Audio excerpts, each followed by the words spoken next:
প্রবেশদ্বারে ভোলে বাবা ঘোমটা দিয়ে দাঁড়িয়ে রয়েছে। মেয়ে গিয়ে নিখুঁত করে দেখছে, বলছে মামাম এটা কে?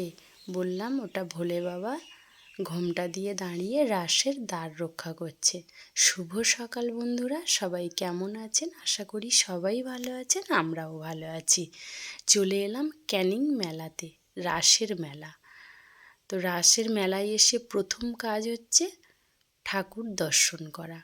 তো একটু তিলক নিয়ে নিলাম, নেওয়ার পরে রাসের ঠাকুরগুলো দর্শন করা শুরু করে দিলাম। এইটা রাধা কৃষ্ণ আর এই যে গোপিনীরা একটা একটা ছোট্ট ছোট্ট ঘরে একটা একটা থিম বানিয়েছে। ভীষণ সুন্দর হয়েছে থিমগুলো। ছোট্ট ছোট্ট ঠাকুরের মাধ্যমে একটা করে দৃশ্য তুলে ধরেছে। আপনাদের কেমন লাগছে জানাবেন বন্ধুরা।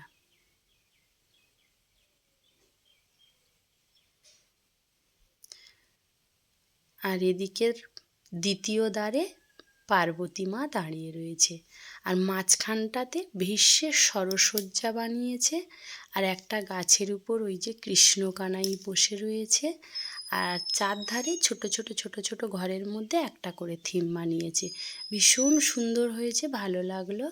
তারপরে মেলায় এসেছি মানে একটু হালকা ঘোরাঘুরি, একটু খাওয়া দাওয়া। তো মেয়েরা একটু ফুচকা খেলো, একটু আইসক্রিম খেলো। খাওয়ার পর মেয়ে যে কোনো দিনও দোলনায় উঠতে চায় না, অল্প মাঝে মাঝে কাঠের দোলনাতে ওঠে, সেই যে কি ডিস্কো না কি বলে জানি না, দাদার সাথে চড়ে নিল। নেয়ার পরে লাস্ট একটু আমরা সবাই মিলে বলল ভুট্টা খাবো, তো একটু ভুট্টা খাওয়া দাওয়া হলো।